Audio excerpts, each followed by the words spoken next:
আসসালামু আলাইকুম। প্রধানমন্ত্রী শিক্ষা সহায়তা ট্রাস্টে স্বাগতম। ই স্টাফ এন্ড ম্যানেজমেন্ট সফটওয়্যার ব্যবহার করে উপবৃত্তির আবেদন কিভাবে প্রধানমন্ত্রী শিক্ষা সহায়তা ট্রাস্টে প্রেরণ করবেন সে বিষয়টা আমি আপনাদের এখন উপস্থাপন করব। প্রথমে ব্রাউজারের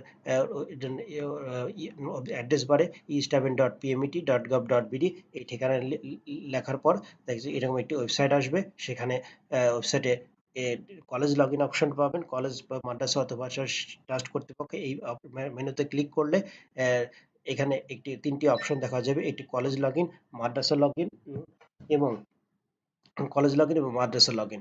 এখানে উল্লেখ করার মতো বিষয় হচ্ছে যে প্রধানমন্ত্রী শিক্ষা সহায়তা ট্রাস্ট আপনাদের সেবা সহজীকরণের অংশ হিসাবে এই কলেজ লগ ইন করার জন্য বা মাদ্রাসায় লগ ইন করার জন্য আসলে মূলত আমাদের এখানে এই সফটওয়্যারে কোনো ইউজার আইডি বা পাসওয়ার্ড নেই বর্তমানে। কলেজ লগ ইনের ক্ষেত্রে আমাদের স্পষ্ট করে আমরা উল্লেখ করে দিয়েছি যে ইএমএস সফটওয়্যারের ইউজার আইডি পাসওয়ার্ড ব্যবহারের মাধ্যমে কলেজ কর্তৃপক্ষ লগ ইন করতে পারবেন এবং মাদ্রাসা কর্তৃপক্ষ লগ ইন করতে পারবেন ইসলামী আরবি বিশ্ববিদ্যালয়ের ইউজার আইডি সফটওয়্যারের যে ইউজার আইডি এবং পাসওয়ার্ড ব্যবহারের মাধ্যমে। তো আমি এখন দেখাবো কিভাবে কিভাবে একজন প্রতিষ্ঠান প্রধান কিভাবে লগ ইন করবেন এবং আবেদন ফরওয়ার্ড করবেন। আমি আজকে আহ, আলোচনার সুবিধার্থে আমি একটি কলেজ বেছে নিয়েছি, সেটা মৌলানা আজাদ আলী কলেজ। সেই কলেজে এটা হচ্ছে কলেজ কর্তৃপক্ষের প্রিন্সিপালের কিভাবে কাজটি করবেন সেটাই আপনাদেরকে আমি এখন দেখাবো। কলেজ লগ ইনে যাওয়ার পরে কলেজ লগ ইন বাটনে ক্লিক করলাম। ক্লিক করলে এখানে আমাকে ইএমএস সফটওয়্যারের user ID password password input দিতে বলবে। আমি ইএমএস সফটওয়্যারের ইউজার আইডি এবং পাসওয়ার্ড ইনপুট দিয়ে দিলাম এবং ইউজার আইডি এবং পাসওয়ার্ড হিসেবে তার পাসওয়ার্ডটি দিলাম।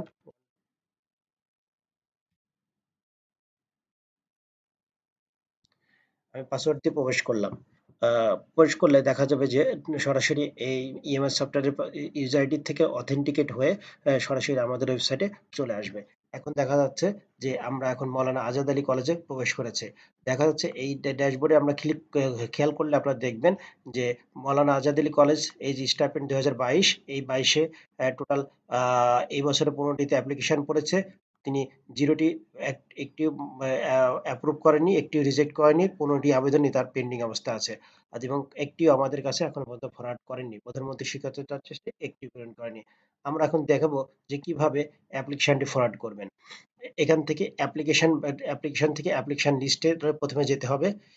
প্রথমে যাওয়ার পরে এখানে সার্কুলার 2022 সিলেক্ট করতে হবে। তাহলে দেখা যাবে যে এখানে কতজন শিক্ষার্থী আবেদন করেছে। এর মধ্যে দেখা যাচ্ছে যে টোটাল অ্যাপ্লিকেশন 15টি, টোটাল ফিমেল হচ্ছে 11টি অর্থাৎ 73% এবং 4%।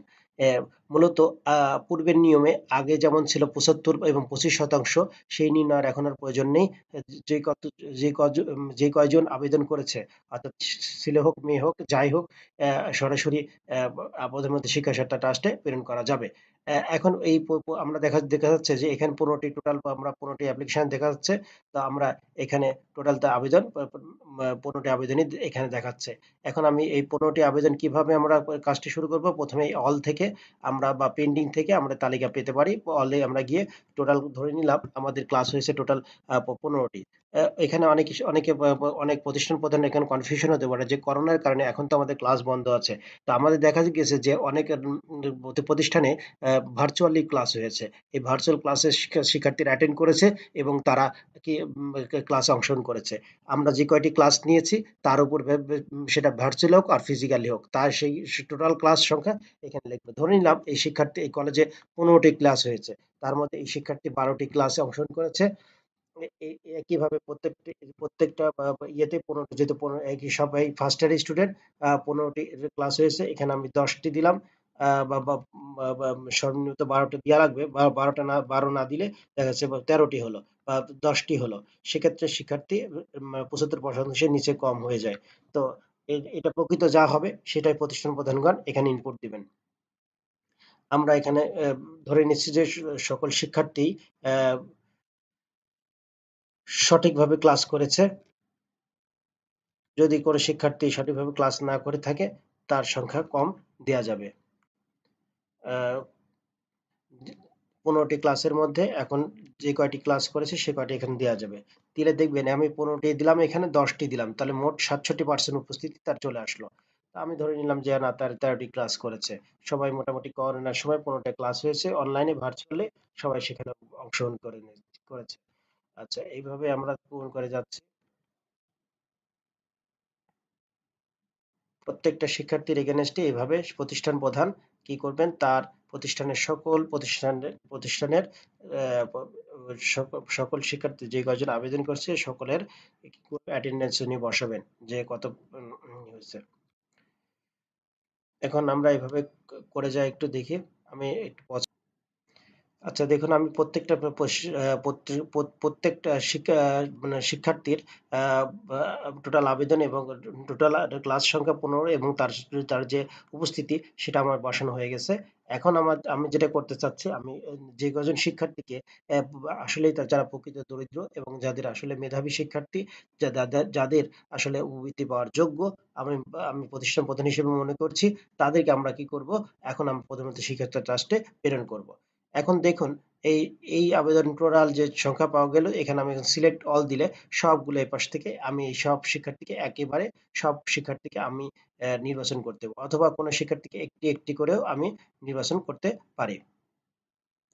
আমি একটু ব্যাকে যাই। এখানে দেখা যাচ্ছে যে, দেখুন, আমি যদি প্রত্যেক শিক্ষার্থীকে একটু একটু করে তাকে কোনো একটি শিক্ষার্থীকে এই তালিকায় সবগুলো সিলেক্ট করে নিতে পারি, অথবা একটি শিক্ষার্থীকে আমি বাদ দিতে চাই, এভাবে একটি টিকের উপর ক্লিক করলে এই শিক্ষার্থীগুলো বাদ হয়ে যাবে। আমি বাকি সবাইকে রিকমেন্ড করলাম। বলা হচ্ছে যে, are you sure about to approving this application list? Yes, আমি অ্যাপ্রুভ করে দিলাম। আমার আর দুইজন শিক্ষার্থী আছে, এই দুইজন শিক্ষার্থী রোজিনা আক্তার আর তানজিনা খাতুন। এই তানজিনা খাতুন আর রোজিনা আক্তারের আমি এখন ক্লাস পার্সেন্টেজ আমি বসাবো। যদি আমি মনে করি যে না, এই দুজন শিক্ষার্থীকে আমি রিজেক্ট করে দেব, সেক্ষেত্রে আমি সিলেক্ট করে এই রিজেক্ট বাটনে রিজেক্ট ইয়েস বাটন ক্লিক করে রিজেক্ট পাওয়া যাবে। এখন আমার সকল তালিকার মধ্যে কোনো শিক্ষার্থী তালিকা দেখাচ্ছে না, বা পেন্ডিং তালিকায় আমার কোনো শিক্ষার্থী তালিকা আমি এখন দেখতে পাচ্ছি যে, আমি রিজেক্টেড বাই আইএস যে প্রতিষ্ঠানগুলো যাদেরকে রিজেক্ট করেছি, তাদেরকে যদি আবার মনে করি যে না, আমি তাদেরকে পুনরায় রিকমেন্ড করব, সেক্ষেত্রে রিকমেন্ড করার সুযোগ প্রতিষ্ঠান প্রধানের হাতে আমার থাকছে। আমি আবার রিকমেন্ড করলাম, তাহলে আমার দেখা যাচ্ছে যে রিকমেন্ডেড বাই আইস, এই অপশনটাতে দেখা যাচ্ছে সব শিক্ষার্থী তালিকা চলে আসলো। এখন আমি কি করতে পারি, ফরওয়ার্ড করে দিতে পারি। এখন আমি জাস্ট ফরওয়ার্ড বাটনে ক্লিক করে, are you sure about to forward this list? Yes, এই বাটনে প্রেস করার পরে আমাকে বলা হবে একটি মিটিং মিনিটস দিতে। আমি একটি মিটিং মিনিটস এখন দিয়ে দিচ্ছি। আমি একটি মিটিং মিনিটস আমি দিয়ে দেব। দেখুন, আমার কাছে একটা মিটিং মিনিটস থাকতে পারে, আমি সেটা দিয়ে দিচ্ছি। আহ, আমি একটি মিটিং মিনিটস এখানে করলাম। আমি একটি মিটিং মিনিটস দিয়ে দিলাম। দেওয়ার পরে আমি এখানে যদি সে প্রতিষ্ঠানের ইতিমধ্যে দেখা যাচ্ছে যে এই আজাদ আলী কলেজের ইতিমধ্যে bank account number, branch number, routing number, এগুলো সব দেওয়া আছে। আর প্রয়োজন বোধে আমি কি করতে পারি, এই অ্যাকাউন্ট নাম্বারটা আমি চেঞ্জ করে দিতে পারি। আমি যদি মনে করি যে না, আমি আগের অ্যাকাউন্টে টাকা নেব না, আমাদের নতুন প্রতিষ্ঠানে নতুন অ্যাকাউন্ট খোলা হয়েছে, সেই কলেজের নামে নতুন অ্যাকাউন্ট খোলা আছে, সেই অ্যাকাউন্টে আমি টাকা নেব। তো এইভাবে অ্যাকাউন্ট নাম্বারটা দেওয়া যাবে। আমার যদি সব তথ্য ঠিক থাকে, তাহলে আমি এখানে ওকে লিখবো, ওকে লিখে সাবমিট দিয়ে দেবো। তাহলে আমার জাস্ট এটা দিয়ে দেওয়া হয়ে গেল, আমার অ্যাপ্লিকেশন ফরওয়ার্ডেড হয়ে গেল। এই পরে আমাদের আসলে কাজ শেষ, আর তেমন কোনো কাজ নেই। এই পর্যন্ত আজকের মতো। আপনাদের সকলকে ধন্যবাদ। তবে একটি বিষয় খেয়াল করবেন যে, আপনারা যে শিক্ষার্থী তালিকা ফরওয়ার্ড করছেন, সবসময় খেয়াল রাখবেন যে কোনো শিক্ষার্থী এক বা দুই বিষয়ে যদি ফেল করে থাকে, তাহলে আবেদন দয়া করে মানে ট্রাস্টে প্রেরণ করবেন। আর উপবৃত্তি, যে টিউশন ফির অর্থ নেবেন, সেটা অবশ্যই আপনার প্রতিষ্ঠান প্রধানের বা প্রতিষ্ঠানের নামে অ্যাকাউন্টটা খোলা থাকতে হবে। এই আর সব ব্যাংকের রাউটিং নাম্বার ঠিক সঠিক আছে কিনা এগুলো দেখে নেবেন। আজকে এই পর্যন্তই। ধন্যবাদ সকলকে।